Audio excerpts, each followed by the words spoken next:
Assalamualaikum warahmatullahi wabarakatuh. Alhamdulillahilladzi anzalal Qur'an hudan linnasi wa bayyinatin minal huda wal furqan. Asyhadu an la ilaha illallah wahdahu la syarika lah wa asyhadu anna Muhammadan abduhu wa rasuluhu la nabiyya ba'dah.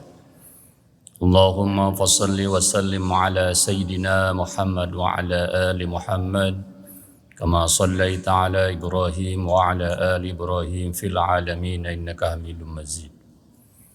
قال الله تعالى في القرآن الكريم أعوذ بالله من الشيطان الرجيم بسم الله الرحمن الرحيم إن هذا القرآن يهدي للتي هي أقوم ويبشر المؤمنين الذين يعملون الصالحات أن لهم أجرا كبيرا. وقال النبي صلى الله عليه وسلم خيركم من تعلم القرآن وعلمه. أما بعد. Hadirin jamaah salat zuhur Masjid Al-Jabar rahimakumullah. Puji serta syukur marilah kita sama-sama panjatkan, sanjungkan kehadrat Allah Subhanahu wa taala. Alhamdulillah pada siang hari ini Allah masih berkenan memberikan kita umur dalam keadaan sehat walafiat. Mudah-mudahan nikmat umur, nikmat sehat ini kita gunakan sebaik-baiknya untuk pengabdian dan ibadah kita kepada Allah Subhanahu wa taala. Shalawat serta salam mudah-mudahan senantiasa dilimpahkan, dicurahkan kepada habibana wa nabiyana Muhammad sallallahu alaihi wasallam, kepada para keluarganya, kepada para sahabatnya, kepada para tabi'in, insyaallah mudah-mudahan salawat serta salamnya sampai pula kepada kita yang hadir di sini. Hadirin rahimakumullah, sebagaimana kita ketahui bahwa Al-Quran adalah sebagai imam kita, sebagai panduan kita, sebagai pedoman hidup kita yang harus kita baca dan harus kita aplikasikan dan amalkan dalam kehidupan kita sehari-hari. 13 tahun yang lalu ada seorang bocah kecil usia 8 tahun, sebut saja Muhammad Al-Tabatani, lahir di Iran. Hafal Al-Quran 30 juz, hafal mufradatnya, hafal terjemahannya. Kemudian diuji oleh seluruh ulama di dunia dengan bacaan yang sangat luar biasa. Inilah yang disebut dengan keajaiban abad 21, karena pengetesannya itu sekitar tahun 2020, kurang lebih sekitar 13 tahun yang lalu. Walhasil bocah kecil yang bernama Muhammad Al-Tabatani ini menggegerkan dunia. Karena di usia 8 tahun hafal Al-Quran, hafal terjemahnya, hafal mufradatnya, hafal tafsir dan sebagainya. Selidik punya selidik, kemudian diteliti oleh para pakar ilmu di dunia. Apa rahasia dan gerangan bocah kecil ini sampai menakjubkan. Satu di antaranya ketika para peneliti itu menemukan umi dan abinya, ayah dan bundanya, kalau bahasa orang Sunda emah dan abahnya. Kemudian diteliti, ditanyakan apa rahasianya gerangan. Ternyata satu di antara rahasianya, ketika umi dan abinya mengandung bayi yang disebut dengan Muhammad Al-Tabatani itu, di mana setiap mau berhubungan badan selalu punya wudu dan sholat 2 rakaat. Baik siang maupun malam tidak pernah batal wudu. Ketika batal, kemudian ambil wudhu lagi. Dan umi dan abinya menghabiskan membaca Al-Quran setiap malam. Warzuqna tilawatahu ana al-laili wa atrafan nahar. Ya Allah, anugerahkanlah rizki kepadaku. Rizki apa? Rizki bukan berupa jabatan, harta, tahta, Toyota, kota, dan wanita. Tapi anugerahkanlah rizki kepadaku bisa membaca Al-Quran siang dan malam. Oleh sebab itulah Al-Quran adalah kitab suci yang diturunkan oleh Allah Subhanahu wa taala, tiada tanding dan tiada banding. Saking luar biasanya Al-Quran, Allah menantangnya dalam surat Al-Isra ayat 88. Qul la in istama'atil insu wal jinnu ala ayatu bimisli hadzal Qur'an la ya'tuna bimislihi walau kana ba'duhum li ba'din dhahira. Andai seluruh manusia dan jin di muka bumi ini, jin di langit, di lautan, di daratan, berkumpul bersatu padu untuk membuat satu surah, satu ayat saja seperti Al-Quran, la ya'tuna bimislihi, mereka sungguh tidak akan sanggup membuatnya seperti Al-Quran yang Allah buat. Walau kana ba'duhum li ba'din dhahira, walaupun satu di antara mereka saling bantu-membantu, saling gotong royong untuk membuat yang serupa dengan Al-Quran. Bisa juga diartikan kumpulkan 100 juta profesor di dunia. Di Masjid Al-Jabar yang kita cintai ini, para profesor yang mulia, yang pintar itu suruh membuat satu ayat saja seperti Al-Quran, satu surah saja seperti Al-Quran. La ya'tuna bimislihi, mereka tidak akan sanggup membuat yang serupa dengan Al-Quran. Oleh sebab itulah Islam harga mati, begitu juga Al-Quran harga mati. Kisah yang selanjutnya, ibu dan bapak sekalian rahimakumullah, kita pernah mengenal ada yang namanya Abdurrahman As-Sudais, empuknya para imam. Bagaimana kisah beliau ketika kecil? Ketika Imam Sudais berusia 8 tahun, lantas datanglah para imam Masjidil Haram dan Masjid Nabawi berkunjung ke Ubi dan ke abiknya. Kemudian Umi dan abiknya menghidangkan makanan untuk disantap oleh para imam tadi. Kemudian di luar dugaan, si nasi dan makanannya itu dicampur pasir oleh Sudais kecil, Sudais nakal itu. Apa yang keluar dari mulut seorang uminya? Wahai anakku, mulai saat ini jangan pernah kau injakkan rumah ibu, jangan pernah kau injakkan rumah ini sampai kau hafal Al-Quran 30 juz dan menjadi imam di Masjid Haram dan di Masjid Nabawi. 14 tahun kemudian qadarullah, di mana kutukannya adalah kutukan yang baik-baik, bukan kutukan si maling kundang. Sudais yang nakal itu berubah menjadi penghafal Quran dan hafal Al-Quran 30 juz, dan hari ini menjadi imam di Masjid Haram dan di Masjid Nabawi. Tidak tanggung-tanggung berapa gaji Imam Sudais hari ini, kalau dikurupiahkan sekitar 480 juta. Saya pernah berkeliling di pinggir kota Mekah.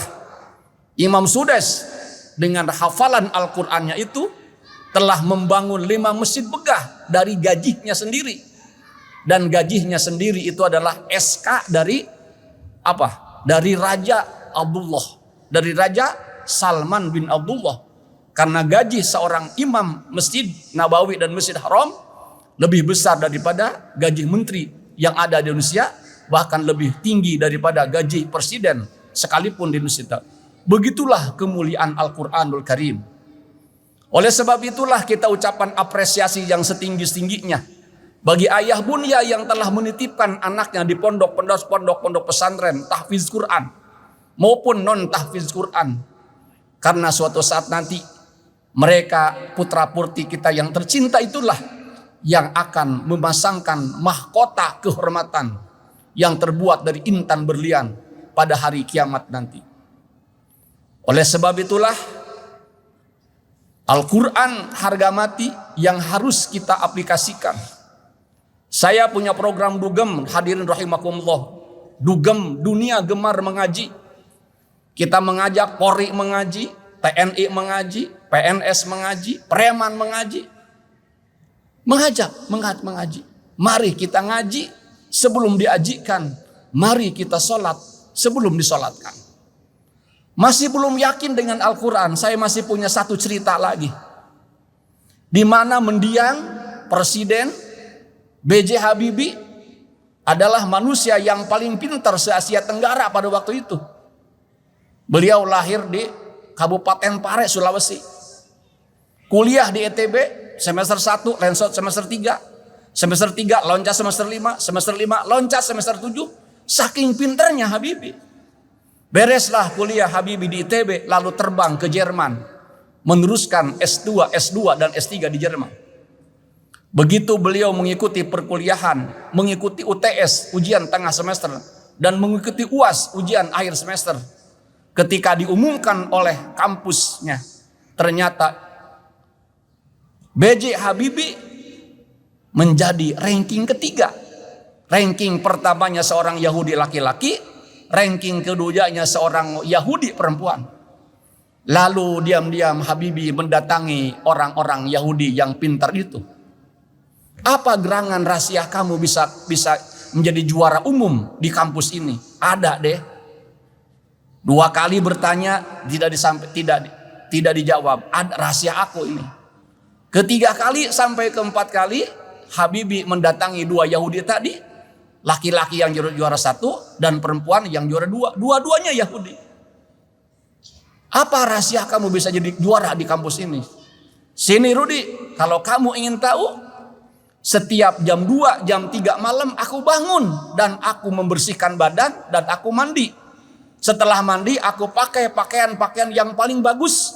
Kemudian aku baca Al-Quran. Kaget Habibie sekaget-kagetnya. Masa iya? Kamu seorang Yahudi bisa membaca Al-Quran tiap hari, tiap malam. Dites bacaannya oleh Habibie dari surat Al-Baqarah sampai surat An-Nas. 2 Yahudi tadi, laki-laki dan perempuan, hafal Al-Quran 30 juz. Lalu Habibie pulang ke kosannya, nangis sekuat-kuatnya. Setelah itu Habibie tidak pernah ketinggalan bangun tengah malam, mandi, kemudian qiyamul lail dan membaca Al-Quranul Karim.